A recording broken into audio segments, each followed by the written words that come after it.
Okay, recording in progress means we're ready to go. We're going to give everybody a little bit of time because we had a whole bunch of people sign up here. And so we'll just take a second here and say happy Friday to everybody. It is a beautiful day in Western Washington, here in fabulous Bremerton, Washington, Navy Town. There are aircraft carriers parked right out there. And it's topping 70 degrees today, which for us, that's shorts weather. That's we're burning up. So welcome to Security Awareness Training, and my name is Mike Hamilton. And first, just a little bit about the company. This is the only commercial we're going to do here. Lumify is a collection of professional and managed cybersecurity services that, in aggregate, can do anything you need us to do. We can do your risk assessment, your tabletop exercise. We can monitor your network 24/7 and put devices in quarantine if they act up at 3 o'clock in the morning on a Saturday, things like that. Okay, that was the commercial. That's all we need to say. All right, stick with us. So this is good for a continuing professional education credit if you have some kind of certification you're trying to maintain. And you are doing something good for the world by being here. There is bait hitting you from all sides right now, and we're going to show a whole bunch of examples of that. If you were told that you needed to come here and somebody needs you to prove that you were here, we can give you credit for being here. So if you need a certificate, just ask us. Haley is actually in the background there. She's off camera, but she can handle those requests. This is me. And that's a few of the things I've done. So I am the former CISO of the city of Seattle and a policy advisor to Washington State. I was the vice chair of the State, Local, Tribal, and Territorial Government Coordinating Council for Homeland Security, and have done a lot of things going way back to when I started in 1994, hand rolling firewalls and selling them in Southern California. So I've had just about every job there is in this business. So I bring what I like to think is pretty good context to the discussion. So why are you here? You may be here because somewhere on your network, you have records that if they are disclosed, you're going to end up with a pile of hurt, probably including a class action suit now. So you don't want to lose those records. You don't want to lose your intellectual property. Thank you for being here. If you are in government and the services that you provide for the rest of us include drinking water and flushing toilets and communications for law enforcement, public safety, thank you for being here, because those are the things that, if disrupted, will affect us at the scale we live our lives. Okay, not a letter from a credit card company saying, hey, here's your free credit monitoring, a new credit card. Big deal.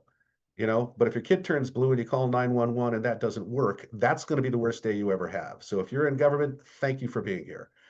Maybe you're here because, like I said, this is an annual requirement. Somebody said you had to be here. We don't care. We don't care. We're glad you are here. What we want you to take away from this: the internet is not a nice place. The internet that you interact with is here to sell to you, steal from you, and manipulate your opinion. And it's really good at doing that last one. There are a few ways. I like to group things in threes just to make them easy to understand, and that's what we're going to do today. That computers are compromised, and we're going to talk about ways that you can avoid that. The bait, like I said, is coming from everywhere. It's your email, it's text messages, it's phone calls, it's videos, it's fake video conferences. It is fake job applicants with deep fake videos to make them look like they're somebody they're not, right? All this is going on. And now it's not just a shotgun blast that goes out over the internet, hoping somebody will bite on this stuff. Now there's research that goes into it. So they'll go to LinkedIn. Who reports to who can move money, who can authorize the movement of money. Okay, so heads up, if something's coming to you, it's probably targeted. And so we'll show, like I say, a lot of examples of this. But before we do, we want to ground ourselves in what are the real outcomes we're trying to avoid here. Because cyber is a really stupid word. All right, it's a cartoon word made up to encapsulate a whole bunch of things, and nobody understands really what it means. You can't give somebody a good definition of it, right? But there's business outcomes that we're trying to avoid. Why? Because they cost money, right? executives in particular do not care about scary Russian cyber buffer overflows, cyber something, cyber SQL injection. They don't. They care about unauthorized disclosure of protected records because it costs a lot of money to clean that up and it may be followed by a class action suit. Theft through business email compromise, and I'll explain that. Extortion through ransomware, that I'll explain, through denial of service, things like that. Your network can be used as that third party launching point to attack others. You don't want to be that third party. And now destruction is part of the playbook of nation states. We are in a geopolitical situation where you're basically going glove to glove with countries. You're not going to come out on top. All right. A cyber event is foreseeable. So hopefully we're going to give you enough tips here to where you can fend off, at least the part that that's hitting you and make it harder for some attacker to gain access to your network. And if you make it hard enough, they're going to move on to the next target. Doesn't mean somebody isn't going to get popped, because somebody will. Okay, so now we're grounded in business outcomes we want to avoid. Let's talk about some vocabulary, because we have the worst secret handshake language in this business of any business. All right, so ransomware, what is it? All right, ransomware is extortion. Okay, that's what it is. But we have these weird words, and so ransomware.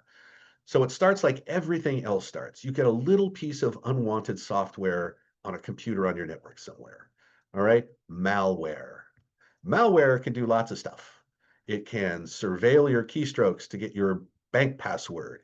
It can look around for records to steal.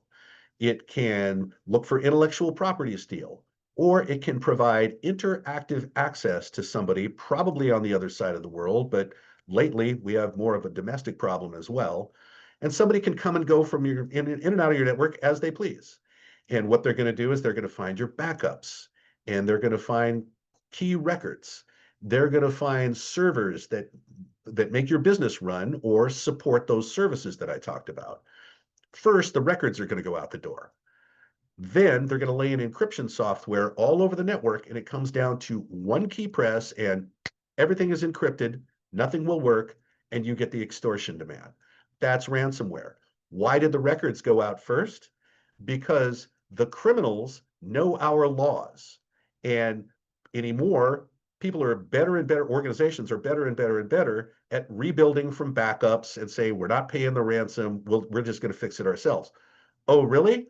Well, it turns out we have these records here, and if you don't pay us, we're going to make these public, and you're going to get a class action suit, and the regulators are going to come breathing on you. Okay, that's called double extortion, and that's the way it works now. Okay, so that's ransomware.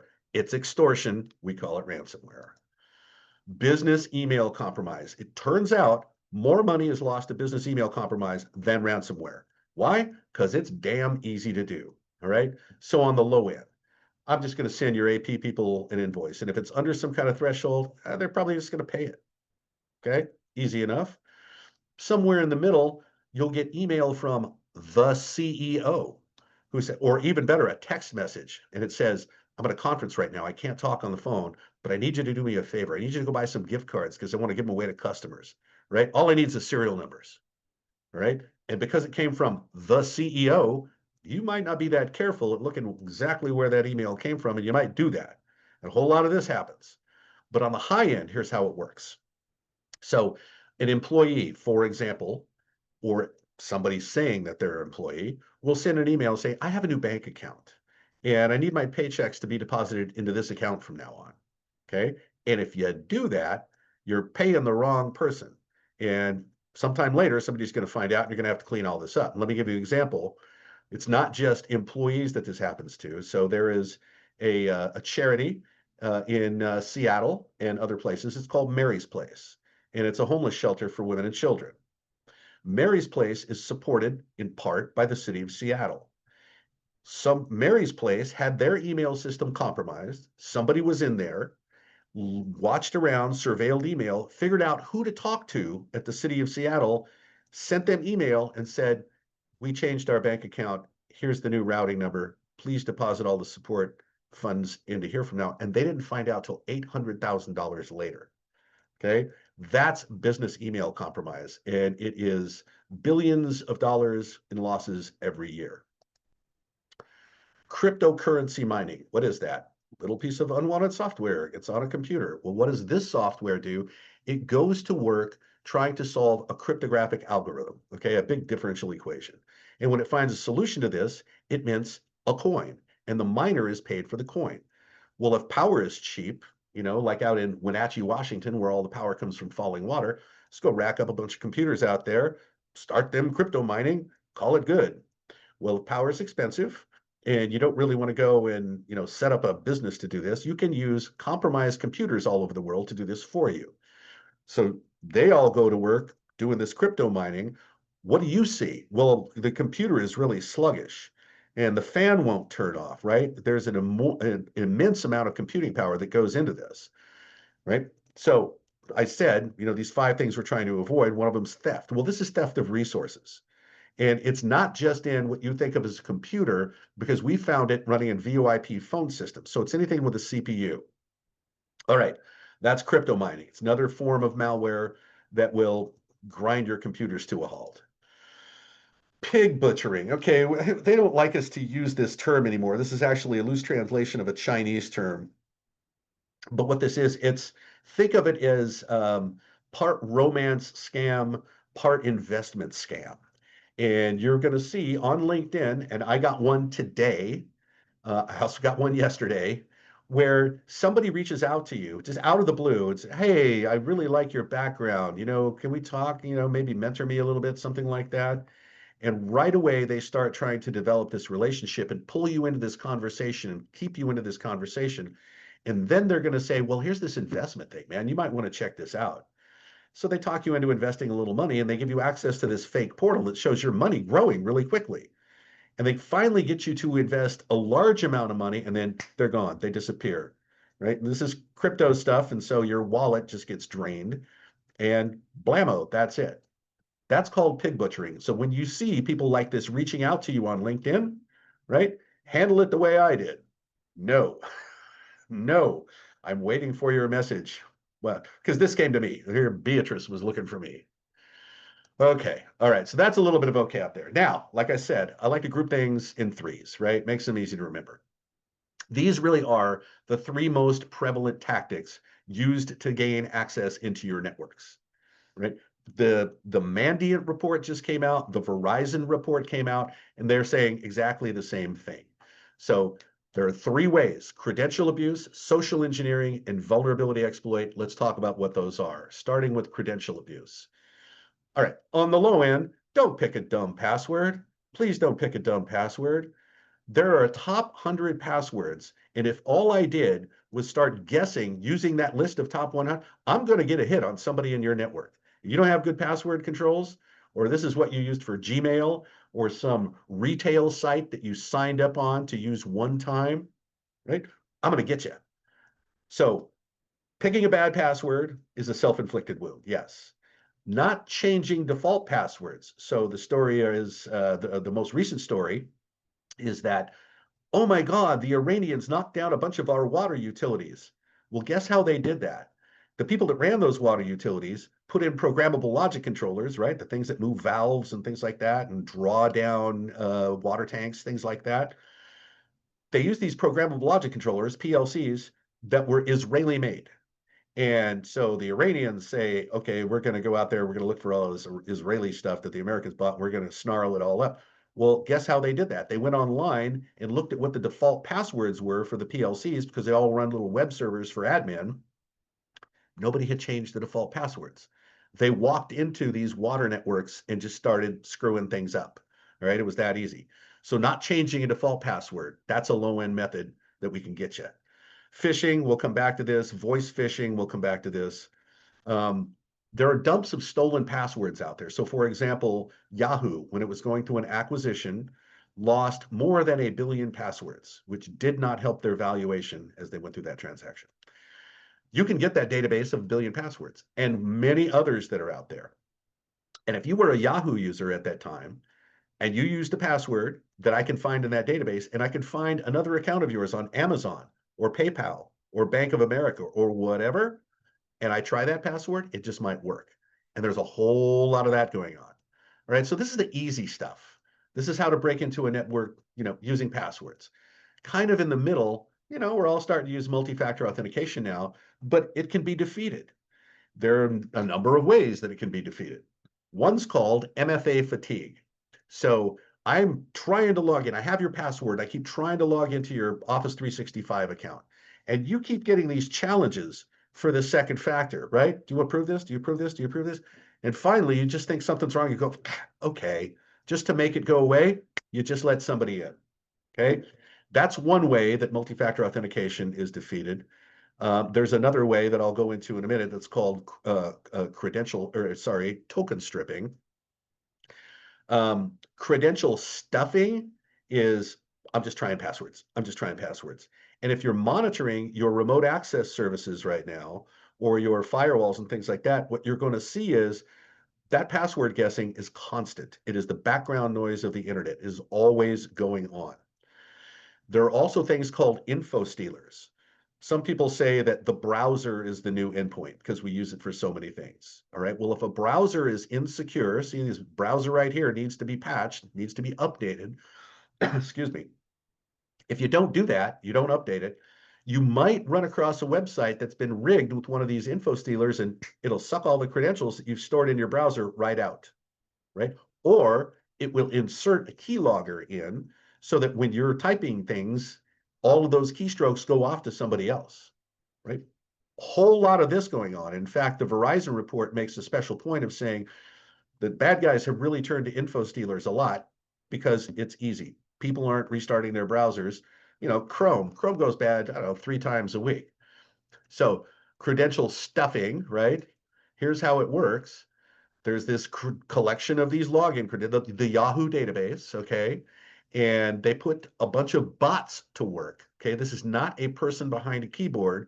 This is compromised computers all over the world. And what they do is they go to work as a team guessing passwords, and they're coming from everywhere.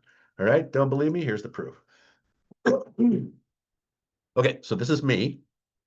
And if you use Microsoft Authenticator or some other authenticator, you can go to recent activity.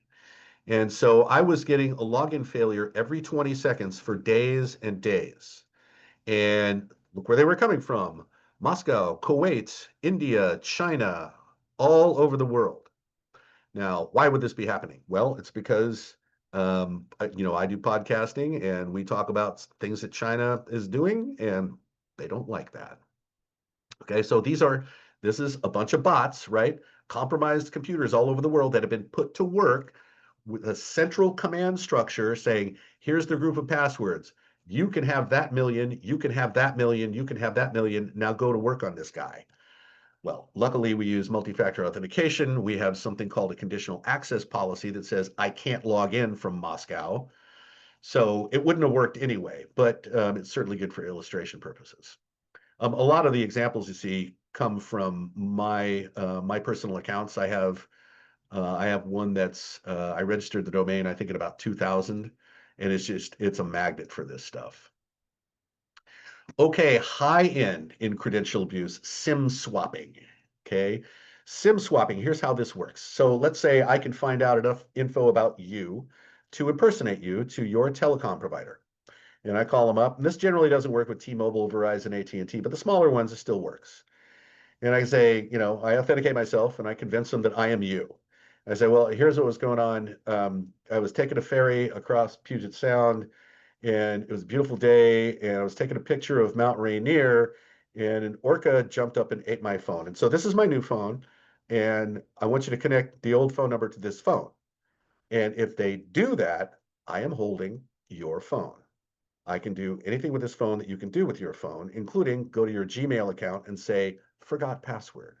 Oh, what's the code that came to your phone? Okay, you're in. It's that easy. This is used a lot to gain access to cryptocurrency wallets because through phones is a lot of how that's done. I'm going to talk in a second about this session token stripping because this is kind of an interesting thing. But again, we have proximity with criminals now. The bar has been lowered so far that you don't need skills anymore to go into this kind of crime. The Russian cyber gangs have these affiliate models and ransomware as a service. There are initial access brokers that have already compromised a computer inside Morgan Stanley, Lockheed, wherever you want. And all you have to do is buy access to it. So these are the higher end things. And because of this proximity, there have actually been threats of violence, right? To get somebody to give up a password. So this is not your grandpa's virus anymore. Okay, let's talk about this bypassing MFA, right? We talked about MFA fatigue, but what is session token stripping? So when you're in communication with Microsoft, right, you've logged in, all the stuff going back and forth to Microsoft, every communication to Microsoft identifies your session. You have an active session, which tells Microsoft you have authenticated and you are currently engaged with Microsoft technology. Okay. So let's say a phishing message comes in, and I'm going to tell you exactly how this happened because I saw it happen. And the message says, you're out of disk space. Click here to go to the Microsoft dashboard and see if you can fix this. And it's a link to Microsoft. That's what it says. And so user clicks the link, that activates a script, and that script proxies the connection through the bad guy computer and then to Microsoft. On the way, that session token is stripped off and presented to Microsoft. And Microsoft says, hey, great session you got there. Never seen your device before. Here's the challenge for the second factor. Routed to bad guy, routed back to the user. User thinks they're logging into Microsoft, accepts the challenge, authorizes that, and that user just gave away SharePoint, Teams, OneDrive, all single sign-on applications, and it took less than a minute. That is happening a lot. So got to be really careful. If you're already logged into Microsoft, Microsoft is not going to ask you for, they're not going to challenge you for this. You're already logged in. And special note here, if you get a phishing message and you go, oh, I see this as a phishing message. I'm not going to give up a password, but I want to see how dumb the website is that they set up. And you click that link, all this may happen in the background, right? So be very careful with this. Links are bad. I'm telling you, the internet is not a nice place. It's best to just stay off of it. All right, how do you avoid credential abuse? All right, NIST, National Institute of Standards and Technology. What they say is, we don't care about upper or lower special character anymore. We want you to have a passphrase, first line of a book, some phrase you can remember. Weebles wobble, but they don't fall down, whatever. In fact, a long time ago, that's not true anymore, so I can tell you this, the master decryption passphrase for the encryption services used by the city of Seattle so that you could decrypt anything was this: the galley is always at the Seattle end of the boat. That was the passphrase. That's a really good passphrase. It will take a long, long, long, long, long time to brute force that, to try every combination of characters until you get that. It will be longer than the universe will exist. All right. So NIST says do it this way now and use a password vault. Store passwords in Keeper, LastPass, Bitwarden, right? There's a whole bunch of these, and prohibit the use of storage of credentials, passwords in browsers, right? It's a really good way to go. Now combine all that with multi-factor authentication and you're in pretty good shape. Oh yeah, see this Have I Been Pwned? HaveIBeenPwned.com. Go to that site, put in your email address, put in all your different email addresses, and see if those passwords have been disclosed. Because if they have, and you've used them anywhere else, change them. All right, so that was credential abuse. Let's talk about vulnerability exploit. What is a vulnerability? All right, I'm going to give you an example, and this example is based on a program called SendMail. SendMail was the original Unix-based MTA, mail transport agent. It's not what you type your email into when you say send. It's the computer, usually on your network, but now it's out of Microsoft's cloud. It's where the message goes, and that computer will figure out what the destination is and then send it off, okay? So Eric Allman is coding up SendMail. He says, I need a variable for sender address. Well, sender address is never going to be more than 255 characters, so I'm going to give it a 255 byte buffer. And he didn't bound it. He didn't make it impossible to go over that limit. So when a piece of email comes in and the sender address has 256 characters, or 741, or 1,506, okay, you overflow the buffer. And if you do that just right, get that offset just right, you can put your choice of executable code into the running stack of the machine, and you now own the machine. That's a buffer overflow vulnerability. And the paper that you see here, written back in 1995 or something like that, in a magazine called Frack, is the seminal paper on how buffer overflow works, right? Smashing the stack for fun and profit. Go Google this up. It's a good paper to read. It's a little bit technical, but you'll definitely get how this works. All right, what else is a vulnerability? Okay, those yahoos that didn't change the default passwords on the PLCs, that's a vulnerability. Okay, not training your users so you can avoid what I'm going to show you is a lot of bait. That's a vulnerability. Configuration mistakes. Hey, we forgot to put a password on that S3 bucket where we're storing all of this customer data out on AWS. All those are vulnerabilities. So exploiting a vulnerability means taking advantage of that flaw, that imperfection, that mistake in software coding, that whatever. Okay. So here's the way it happens now. Everybody is scanning the internet for vulnerable systems constantly. Okay. These are recent headlines. These vulnerabilities pop up. You got to get them patched, right? It's called patching, applying an update. That's patching. So this stuff goes bad all the time, and you have to monitor these things, especially if it's your technologies that face the internet. Cisco firewalls, Ivanti remote access, SonicWall is a big one. It turns out, Fortinet is a big one. Turns out it's a lot of these edge products because those are the ones that are exposed to this giant untrusted population of the internet, right? Well, now it's a race, okay? So that top headline, 159 CVEs exploited in Q1 2025, more than a quarter of those, about a third of those, within 24 hours of disclosure. Okay, so the vendor says, hey, we discovered a vulnerability, here's the patch. Well, bad guys, nation states, they go to work right away, reverse engineering the patch so that they can build the exploit that breaks the thing the patch is supposed to fix. Simultaneously, they start scanning the internet to find this stuff, and they load up the exploit, and all of this is automated. So there's a lot of organizations will say, we're too small, we have nothing to steal. Why would they come after us? We're not a target. The scanner doesn't care. The scanner does not care.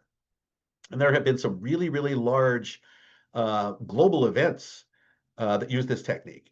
This is what Verizon and Mandiant, in their reports that they just put out, say is the thing that's growing the most. Because why? Because it's all been automated. So hackers scan for vulnerabilities within 15 minutes of disclosure. Okay, well, I can beat that because there was one of those very large events, we call it the Hafnium event, where Microsoft Exchange, the on-premise version, had a vulnerability. Microsoft sent out a patch. 5 minutes later, China started scanning for these vulnerable servers and popped them all over the world. And so this is, you read these reports, Chinese are in our infrastructure. If they invade Taiwan and we go to help, our lights are going out. Well, this is one reason why. Okay, because you got to get this stuff patched immediately if it faces the internet. It's a race. All right, so I said CVE. What does that mean? Common vulnerabilities and exposures. Okay, that is basically we found a vulnerability in a piece of software. Okay, and they assign it a CVE number. Well, MITRE picks that up and they enrich that with something in collaboration with something called the National Vulnerability Database, and they turn it into what's called a CVSS score, Common Vulnerability Scoring System.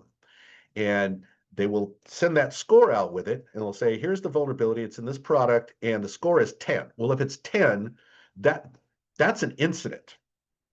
Drop what you're doing and get that thing patched or build some kind of compensating controls around it because they're coming for it. So this is really good advice. Treat vulnerabilities that come out when they are internet facing products you own as an incident. This is something you have to have a plan for. And when I say compensating controls, maybe you need to unplug that thing for a while. Maybe that's a compensating control. For a home user, Microsoft's going to kind of patch itself, but you have to remember to reboot. Okay, so if you look down in the bottom right of your tray right now on a Microsoft computer, there's a little orange dot. That means you haven't rebooted since you took on patches at the beginning of this month. So as soon as we're done here, reboot your computer. If you have Apple device, like your iPhone's just going to get nasty with you. Said, look, I've been telling you to restart this thing. Go ahead, go to sleep, because when you wake up, you can have a new phone. Okay. Linux and Android, which are essentially the same operating system, you need to really look at the admin settings and make sure it's set to automatic updates. That's what you want. And again, you got to reboot to activate the patches. All right, last one, social engineering. There are things about us that help the phishers, the social engineers, right? So these things, the curiosity effect. At the city of Seattle, email came in, said Saddam Hussein found alive. Nobody was expecting this. Nobody had subscribed to a service that gave them this, came out of the blue, from an unknown sender, but everybody had to click on that, right? So news, current events, things like that, those get people to click. Hyperbolic discounting, the urgency effect, limited supply, right? Authority bias. What came from the CEO? I better do this. Okay. Confirmation bias. Okay. We all know about that. You're given something that you already agree with anyway, and you're more likely to engage. So be aware these tactics are being used against you. All right. So what is phishing? It's a fake site that's designed to get you to try and log in with your credentials for the real service, and all they're doing is gathering your passwords. There's some brands that are simulated more than others. Obviously, Microsoft is the biggest one. Google and LinkedIn are kind of neck and neck, and then there's Apple. And it goes down, and it's banks, and it's really delivery services, FedEx, DHL, stuff like that, right? We can't deliver your package. U.S. Postal Service. U.S. Postal Service is interesting because um, uh, during holiday time, there are more hits to the fake USPS sites than the real one, right? Because holiday time, hey, missing a package, blah, blah, blah. So there's fake sites out there everywhere. And you're probably aware of this. You probably get this, and you probably get, every once in a while phishing training, but this is really what it is. And you can see that it's been on the increase since 2020. There are kits out there that make it so easy that all you do is go to the URL of their portal, put in the URL of the company you want to simulate. It sets up the fake site, does a generative AI pass to create the phishing message for you to send out. It automates the whole thing. Like I said, the bar has really been lowered. Okay, so here's a smishing, right? This is phishing over SMS, short message service. It's a text message. Okay, you're going to see a bunch of these, right? The unpaid toll one is out there. There are job offers that come in this way. Okay, you didn't expect it is the big thing here. Stuff that comes in that you didn't expect, it's out of the blue, treat it with suspicion. All right, now look at this, right? us.ps.irt-address.gov. That's not the Postal Service. All right, you got to have some kind of radar here. But my point is, the messages are also coming in through text messages, right? It's not just email now. And so a lot of you have probably gotten these messages, and hopefully you haven't bitten on them. Here's the current one. Notice of toll evasion. All right. Came from a Hotmail address. Did not expect it. Got really weird language in there, right? They want a response before activating the link. All they're going to do is get your credit card. That's all this one is for, right? Easy to resist. But something comes in as a text message. It's got a weird address. You don't know that person. You didn't expect it. Just delete it. Phishing, voicemail phishing. Okay, it's a really good idea when somebody has got you on a call and you think you recognize their voice and they're asking you to do something that has some kind of financial action you're going to take, right? You've got to verify that this person is the real deal. And the best way to do that is, if this is a business partner, business associate, go back to the original contract and get the contact information off of that. Okay. Or call somebody at that business. Right? Don't interact with the person on the phone. Say, I'm going to have to verify this.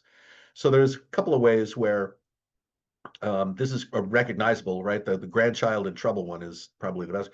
Hey, Grandpa, I'm in Spain. I was on spring break and I got thrown in jail. You got to bail me out. Right? Sounds like the grandson. Works a lot. Also, somebody can ask you to type a URL, right? They got you on the phone, they ask you to type a URL, and this is right? So one of the things we do is we break into computer networks. Well, if we're having trouble, we know that we can contact the help desk, pretend to be an employee, and say, look, To recreate the problem, just type in this URL. As soon as they do that and they hit enter, we gotcha, right? Because you can rig a website, like I said, to pull all the credentials out of a browser and do all kinds of nasty stuff. The internet is not a nice place. Deepfakes. Okay, these are showing up in political ads already.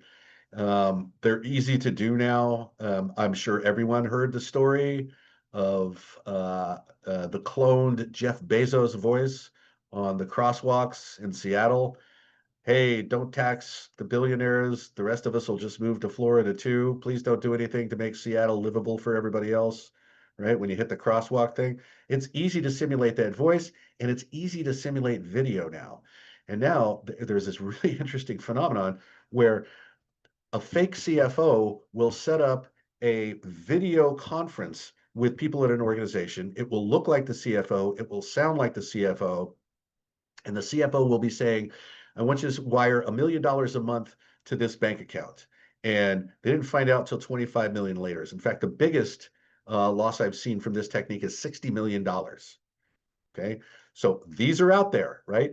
You can't believe what you see. And remember, you have these biases in you that make you want to believe this. The authority bias, the CFO in a video conference told me to do this. It's really hard to resist. Where this is showing up a lot now is in fake job applicants. In fake job applicants, so their resume has been fabricated, they will create a persona online so that you can go check them out. They will get into a video call with you. And their video may look a little jumpy and doesn't look just right. If you end up hiring that person to be a remote worker in your business, that person may be a North Korean operative and they are going to steal money from your organization and they use that to fund their weapons program. No, I'm not making this up. So there are articles out there right now about these fake job applicants and they're everywhere. So be aware of that. Deep fakes are a problem now, and it's only going to get worse. Okay, all right. We've talked about the 5 outcomes you really want to avoid. We've talked about some vocabulary. We talked about credential abuse, social engineering, and vulnerability exploit as the top 3 ways they're going to get in. Let's look at some bait. Business email compromise. This came to me, and Garrett Silver was our CEO at the time, and his email is not chief_exec.officer1@aol.com. And I know that because I know personally the only 2 remaining AOL users. Okay, so look what it says here. I'm arranging some gifts for the staffs. Okay, that's a grammatical construct that's not used much in the United States. Set that aside. It's the tactic. I suggest an Amazon gift card coupled with a personal note. I need you to help me. Please contact me. Oh, it came from the CEO. I better do this. No, eyes up. What's that return address? That's not it. There's a banner says this came from outside the company. Okay, so got to look at all of the stuff in front of you, right? This is business email compromise. Microsoft will not say these things to you. Your mailbox will not be 100% full. If it is, you'll be getting warnings from Outlook going up to that point. You're not going to get email out of the blue. And you look at every one of these, and the return address has nothing to do with Microsoft. Alicia at tpaperperformance.com. Don't believe Alicia when Alicia tells you your mailbox is 100% full. All right. So the thing is, Microsoft just does not say these things to you. If there's a problem going on, the admins are going to be all over it. Nobody's going to run out of space. Your mailbox is now going to be full. No. A QR code is a URL that you can't read, right? So scanning these things all over the place, something like 30% of the things out in public, when you see QR codes in public, have been put there maliciously. Okay, these are all over the place. So if you're in a restaurant, there's a menu in there, you know, take a really good look at that menu. You know, don't go scan QR codes that are out there on, you know, light posts and things like that. That's crazy. So again, it's a URL. Scanning that URL is the same as clicking a link, and that can activate the script that will then challenge you for multi-factor authentication, because this is saying it's a multi-factor authentication setup, and they're just going to get access to your network. Boom. Don't scan this code. That's why I put the big red dot there. Okay, phishing, obviously, um, right? Impersonating some business. Well, DocuSign is one of the top businesses. Hey, we want you to review and sign this document. And it can say it came from HR, right? And this is our new acceptable use policy, or this is our return to office policy, or something like that. We want you to sign it. Always eyes up. Where did this come from? Nope. Delete, move on. In fact, report it. It's a really good idea to report these things. Why? Because they can pull them out of email boxes from everybody else. Okay. So, stay informed of all documents. Your service has been restricted. We don't use Dialpad. Every time something like this comes in, you didn't expect it, eyes up. What's the return address? No, you're not going to get a Craftsman tool cabinet for giving your opinion to Lowe's. No, they don't do that. Look at T-Mobile here. Limited supply, 9 rewards remaining. Remember what I said about urgency bias? Oh my God, there's only 9 left. Really? This went out to hundreds of thousands of people. You think there's still 9 left? If that was even true? No. The whole urgency thing, that's a warning sign. But remember, and these are everywhere. CVS, Starbucks, right? Home Depot. They're all out there. They're saying, take our survey, right? All we want you to do is take our survey. Don't take their survey. Don't fall for this. Stuff comes in right now. I'm getting text messages. Hey, we looked at your resume and you're really good for this job we have in mind for you. And it's got this unbelievable. Here, look, I'll get $350 to $450 for 20 to 30 minutes of work. Sign me up. No. Came from a number I don't recognize. It's not expected. It's not a credible offer. That's a shortened URL. I don't know where it goes, right? So you might want to run that through VirusTotal, right? Take that URL and run it through VirusTotal. Oh, what's VirusTotal? It's this. All right. So here's Network Solutions telling me that I have to hurry up and renew my domain. Okay. I know this is not true, but the whole thing, that whole image is one big URL. Anywhere you click on there, you're going somewhere. Well, copy that URL, go to virustotal.com, plug it in, and it will run 96 different virus checkers over it and tell you what it knows. Okay, so that's a real good, handy tool. Here's a recent campaign from LinkedIn. LinkedIn has become a cesspool. So you're looking at this, you go, oh, okay, well, it comes from gburke@ionvillage.com. So ha ha ha, I know this is fake, right? The whole image is a clickable link. Let me hover over this. Oh, I see this goes to a dental office. Okay, so haha, didn't fool me. Take that extra step, go put it through VirusTotal, and it will tell you 6 security vendors said this is malicious. Okay, so you can convince yourself with some data there that that's actually what that was. All right, miscellaneous threats. How are we doing on time? We're doing real good on time. Okay, everyone has heard of the Nigerian prince. Okay, it's actually, technically, it's called a Nigerian 419 scam. Why is it called 419? Because that's the penal code in Nigeria for fraud, and that's what this is. More correctly, we call this an advance fee scam, and they all want the same thing from you, but they take on a lot of forms.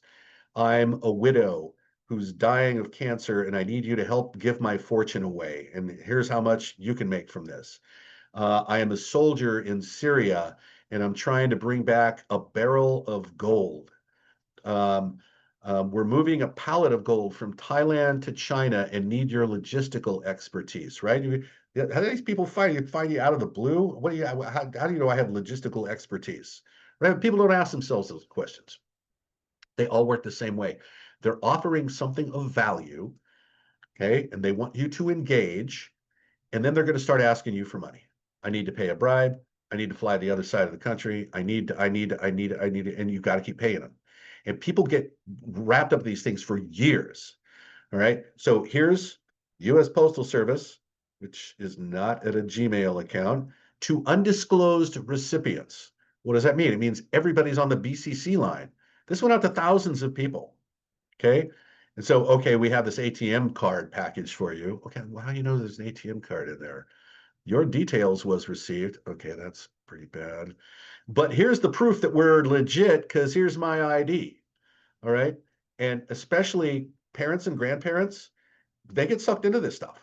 They think, why would people just lie to me like this? People get caught up in this for years, right? Why? Because they've been given this money, and psychologically, you cannot get to the point to say, I have been a dumbass this whole time, right? It's just really hard for people. So, they get caught up in this stuff. They give away lots of money. There's warning signs all over this, right? Hey, we have an ATM card for you, but we don't know your name. Okay. All right. The fake badge is just kind of icing on the cake. Social media comment scams. All right. So here's how this works. So this is from Rick Beato. So I am not a musician. I am a drummer. I hang around with musicians, playing a live show tonight, as a matter of fact. And but if you are a musician, you probably know this guy, Rick Beato. He's got a great YouTube channel. What makes this song great? Greatest guitar intros, greatest drum fills, right? All stuff like that. So everybody that's a creator on YouTube, people put comments after they watch the video. And then Rick Beato will respond to that comment, say, hey, I've picked you out of the blue to be the random winner of a Les Paul guitar autographed by, somebody, I don't know, Les Paul, which would be hard. It's, oh, wow, that sounds great. So let's go to this other channel and discuss it. All right. Let's go to this other channel and discuss it. Okay. Send me a message via the email above so that we can sort this out. So what this is, it's probably an advance fee scam. So for you to get your Les Paul guitar, you just need to pay for the shipping, and that'll be $300. Okay. Or just give me your credit card to do that. Or there's going to be some kind of other scam involved here. I think this is probably advance fee scam, right? You're a winner of something and you're going to have to pay for shipping. That's probably what this is. Could be a lot of stuff. But watch out, and it's not just Rick Beato, it's like all over YouTube and wherever there's content creation and comments allowed, right? They follow up with your comment, hey, I'm the guy, beware. The computer support scam. Okay, this is everybody's favorite. This is the most irritating thing in the world. This thing pops up in the middle of a web page, right? So first of all, if you want to make it go away, close the tab. It just went away, okay? They want you to call them. They want you to engage with them. So if you call that number, they're going to say, okay, well, let's run some tools and figure out. So they'll have you connect to a URL. They will connect to that URL and it will join the two computers, and they can move your mouse around and do stuff like they're the help desk. And they'll run fake tools. Oh, you're so full of viruses.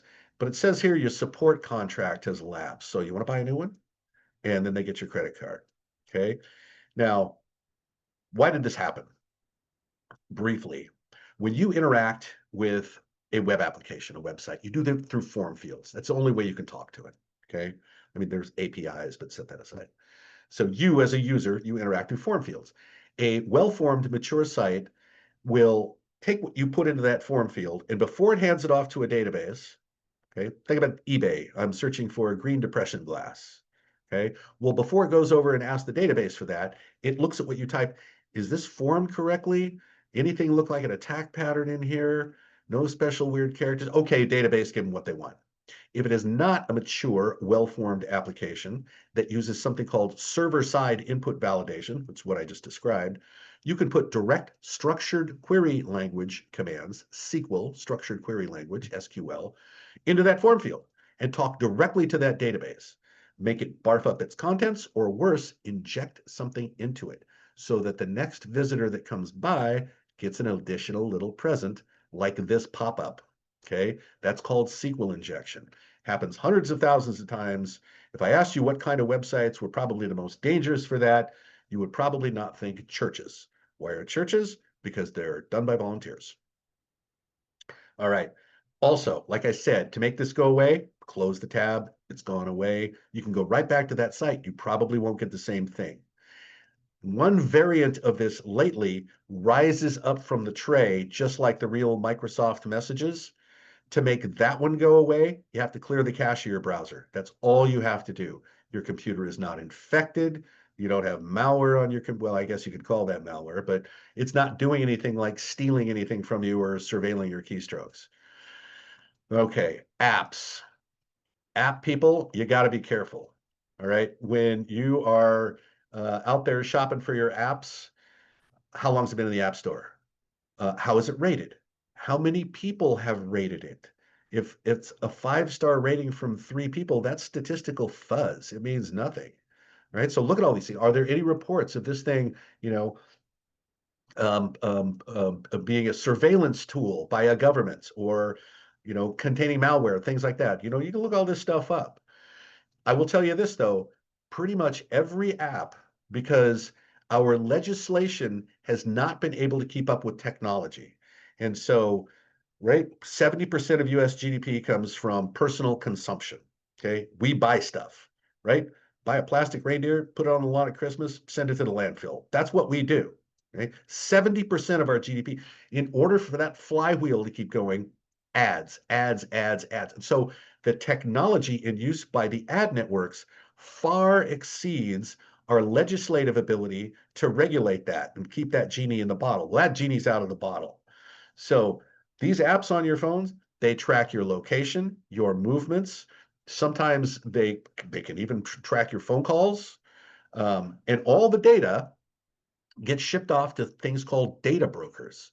And anyone can buy data from a data broker. So if you search for somebody online, you see these services. Oh, we'll tell you everything about them.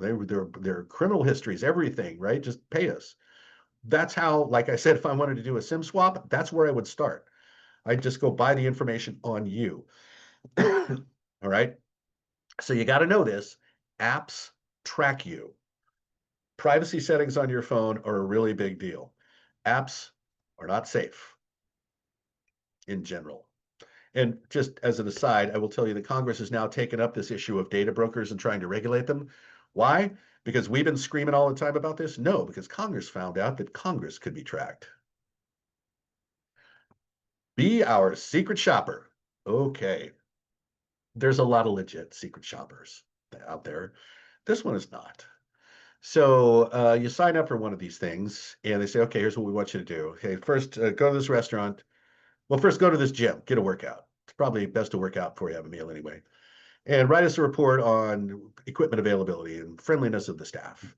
And then go to this restaurant and buy dinner and write us a report on quality of the service, quality of the food, the atmosphere, etc. And then take $400 and what's left over, that's your fee. You can keep that.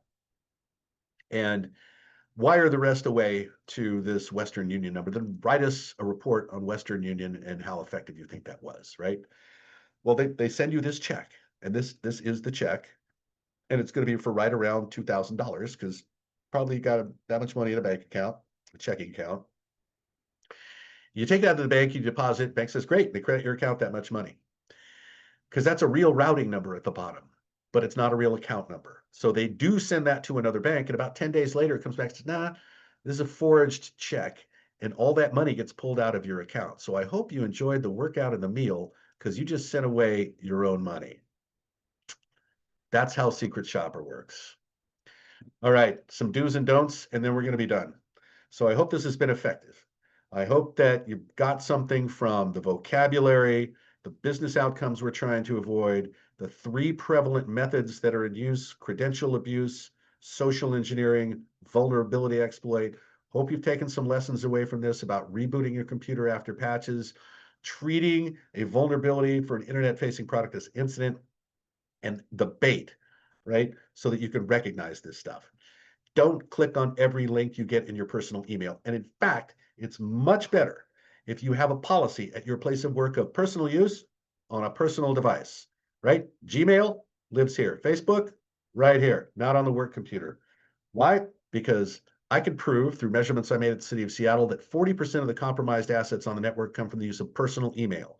No personal email, 40% of the problem, boom, right off a cliff. Okay, make that policy change. Fake apps, they all track you. Look them up. How are they rated? How many people rated them? The bait. Remember the tactics we said here. Job offer. Here, we're going to give you a tool chest for your opinion. Okay, all kinds of things that come out of the blue that you did not expect. If you don't expect it, treat it with suspicion. Personal use on a personal device. I'm just going to double down on that because it's really important. Don't circumvent security controls. When you get the big red page from Microsoft, we really don't think you ought to go past this. Don't go past it. Okay. Don't reuse passwords. Use a password vault. We use Bitwarden here. I've used Keeper before. They all work the same. They're great. It's a really good idea to prohibit the use of browsers for storing credentials because of info stealers out there. Don't investigate USB sticks that you find, right? Remember, we break into computers. If we're having trouble, we'll throw some infected sticks in your bathrooms and your parking lots and just wait. And it's that simple. Do use multi-factor authentication. I'm just going to take 1 second and explain what multi-factor authentication is and is not. Okay, so let's say you're in the Midwest, you got a credit union, and you want to log into your credit union site. And it says, okay, username, password, what was the color of your first car? Okay, that is not multi-factor authentication. That is a second shared secret. It's two things you know, your password, the color of your first car. Multi-factor authentication is two or more of the following: something you know, something you have, something you are. That's it. Okay. Something you know is a password. Something you have is your phone, and the code sent to your phone, or the authorization that you give on your authenticator app proves that you're holding the phone, something you have. Last one is something you are: iris print, thumbprint, palm print, right? Pretty soon it'll be DNA. Let's not get there yet. Okay, but that's what multi-factor authentication is and is not. Use it more than anything else. If you see something, say something. Hey, is this really a message from HR telling us about new office policy? Hey, man, my computer is, the fan won't go off. Uh, just weird stuff like that. Have a mechanism internally in your business for reporting those things. Just have somebody to tell. And don't be shy. Tell them. Okay, and with that, let me just finish by saying, stay connected. We're not here to sell you stuff. We're here to tell you stuff, right? These things, we're trying to improve really the stability of life in the United States, because our stuff is getting knocked down pretty furiously right now, and it's only going to get worse. So sign up for the daily InfoSec Insider News Blast. You'll get email with 20 snippets of articles every morning, separated into nation state cyber war stuff, what's going on in healthcare, what's going on in impacted businesses. Their privacy is in there, and 5 minutes with coffee, and you will be completely informed on what's going on. Again, these free awareness trainings last Friday of every month. Tell your friends and neighbors, right? We're just going to tell them these things, and hopefully that helps them be safe. And occasionally we are doing webinars. We're trying to do a couple every month, so watch our site for those events. And with that, thank you all very much. Thank you for being here. I hope this landed with you, and tell your friends and neighbors. Adios.